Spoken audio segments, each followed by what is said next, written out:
마카오의 중심이라 불리는 세나더 광장은 포르투갈 식민지 시절의 흔적이 그대로 남아있는 곳입니다. 파스텔톤 유럽풍 건물들과 바닥에 깔린 물결 무늬 타일들이 딱 유럽 광장에 온 느낌인데요. 신기하게도 골목 안으로 들어가면 바로 중화풍 가게들과 음식점들이 이어집니다. 한 공간에서 유럽과 중국 분위기가 계속 바뀌는 게 가장 큰 매력인 것 같아요. 세나도 광장에서 조금만 걸으면 마카오 로컬들에게도 유명한 멍치케이를 만날 수 있습니다. 한국 방송에도 여러 번 소개된 곳이라 한국인 관광객들도 많이 찾는 맛집인데요. 대표 메뉴는 완탄면과 볶음밥 같은 광동식 음식입니다. 메뉴 종류가 다른 식당들처럼 굉장히 다양해서 안정적인 메뉴와 함께 도전적인 메뉴를 섞어 주문해 보는 것도 추천드려요. 대표 메뉴에 대한 자세한 리뷰는 다른 영상에 있으니 관심 있으신 분들은 한번 시청해 주세요. 멍치케이에서 나와 조금만 걷다 보면 갑자기 나타나는 노란색 유럽식 성당, 성 도미니크 성당입니다. 16세기에 지어진 성당으로 마카오에서 사진이 예쁘게 나오기로 좋은 장소 중 하나로 알려져 있는데요. 바로 전까지는 중화풍 식당에서 식사를 했는데 이곳에 오면 다시 유럽의 작은 도시에 온 것 같은 느낌이 들어 참 신기합니다. 성 도미니크 성당을 지나 조금만 올라가면 마카오의 명물 육포거리가 나옵니다. 이곳에서는 가게마다 육포를 직접 잘라서 시식으로 나와주는데요. 그냥 지나가기만 해도 몇 조각씩 맛볼 수 있어서 구경하는 재미가 쏠쏠합니다. 굳이 사지 않아도 이것저것 맛보는 것만으로도 여행 기분이 제대로 나요. 다만 육포는 한국으로 반입이 금지되어 있기 때문에 선물용으로는 구매하는 것은 추천드리지 않습니다. 육포거리를 따라 올라가다 보면 마카오 하면 가장 먼저 떠오르는 장소 성 바울 성당 유적이 나옵니다. 원래는 거대한 성당이었지만 화재로 정면 벽만 남아 지금의 모습이 되었다고 해요.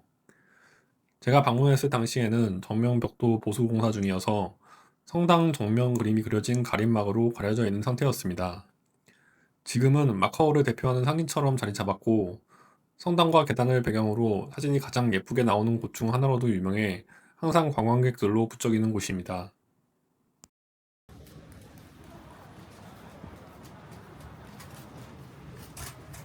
성 바울 성당 바로 근처에 스타벅스가 보여 잠시 들어가 봤습니다. 저는 여행지를 가면 스타벅스에서 에스프레소 잔을 수집하고 있는데요. 특이하게 생화도 광장에서만 판매되는지 모르겠지만 성 바울 성당이 그려진 머그컵이 있었습니다.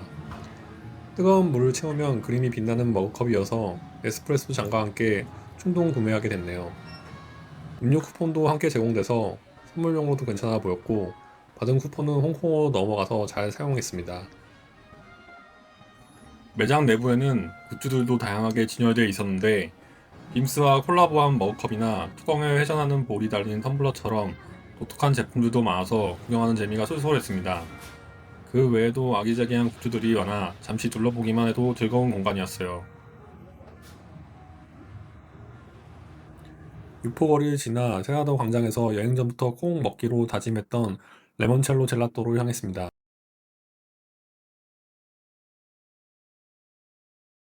레몬첼로는 다양한 맛의 젤라또를 판매하는데요. 콘으로 구매하면 두 가지 맛을 선택할 수 있어서 망고와 페레로 로쉐 그리고 레몬첼로와 구아바로 각각 두 개의 콘을 주문해 먹었습니다. 레몬첼로 맛은 상큼한 레몬 향이 살짝 느껴져서 가장 인상적이었고 나머지 맛들도 모두 맛있긴 했지만 전반적으로 무난한 편이었어요. 손님들이 많긴 했지만 회전이 빨라서 세나도 광장을 돌아다니다가 시원하게 땡길 때 한 번쯤 들리기 좋은 곳인 것 같습니다.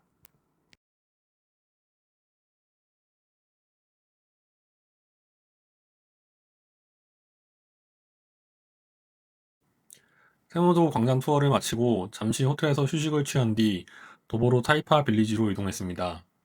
타이파 빌리지는 세나도와 비슷한 느낌이면서도 조금 더 오밀조밀한 분위기로 소내장 요리 같은 로컬 음식들을 비롯해 다양한 먹거리들이 많이 보였고 사람들도 길거리에서 음식을 즐기고 있는 모습이 인상적이었어요. 초입에는 타이거 슈가 매장이 있었는데 유독 사람들이 많아서 궁금했는데 슈퍼주니어 굿즈를 나눠주는 이벤트를 하고 있더라고요. 곳곳에 슈퍼주니어 사진이나 굿즈가 보이고 줄 서 있는 모습들을 보며 중화권에서 여전히 식지 않는 인기를 실감할 수 있었습니다. 세아도 광장보다 사람도 훨씬 많고 이동하기도 조금 힘들어서 잠시 둘러본 뒤 빠져나왔는데요. 알록달록한 건물들과 작은 카페, 로컬 식당들이 모여 있어 사람이 몰리지 않는 이른 시간에 방문하면 더 좋을 것 같다는 생각이 들었습니다. 이후 향한 곳은 타이파 빌리지 외곽에 위치한 고트 베이커리입니다.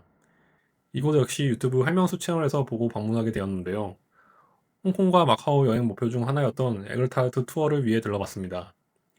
일반 에그타르트 꽃 모양 빵을 하나씩 사서 먹어봤는데 꽃 모양 빵은 조금 느끼해서 제 취향은 아니었지만 에그타르트는 생각보다 훨씬 맛있어서 깜짝 놀랐습니다. 가게 앞에는 두 자리 정도 앉을 수 있는 공간이 있고 바로 앞 도로를 건너 나무 아래에서 잠시 쉬면서 간식을 즐기기에도 좋았습니다. 마카오 곳곳에서 볼 수 있는 이 나무는 반얀트리라고 불리는데 뿌리가 드러난 채 늘어진 가지들이 묘하면서도 신비로운 분위기를 만들어줍니다. 세나도 광장은 유럽과 중화풍이 어우러진 거리와 다양한 음식을 함께 즐길 수 있는 곳이었습니다. 성 바울 성당 같은 유명 명소는 물론 골목으로 들어가면 분위기 있는 사진이나 영상을 찍기에도 정말 좋은 장소들이 많았는데요. 친구나 연인과 함께 사진도 찍고 천천히 돌아다니다 보면 자연스럽게 좋은 추억을 남기기 좋은 곳인 것 같습니다. 교통편도 잠깐 알려드리자면 저는 마카오 콘네도 호텔에 묵었는데 근방 호텔들은 셔틀버스가 잘 되어 있었고 호텔 앞에는 택시도 많아서 세나도 광장이나 타이파 빌리지로 이동하는데 크게 어렵지는 않았습니다. 호텔에서 세나도 광장까지는 택시로 대략 한국 돈 10,000원 정도 나왔고 이동 시간은 약 10분 정도 걸렸던 것 같아요. 타이파 빌리지는 도보로 약 20분 정도 걸렸습니다. 참고로 마카오에서는 대부분 현금을 사용하고 현지 통화인 파타카를 주로 받는 곳들이 많습니다. 홍콩 달러도 사용할 수는 있지만 가끔 받지 않는 곳들이 있어서 조금 불편했네요. 또 파타카는 홍콩에서는 사용할 수 없으니 이동 계획이 있다면 미리 참고하시길 바랍니다.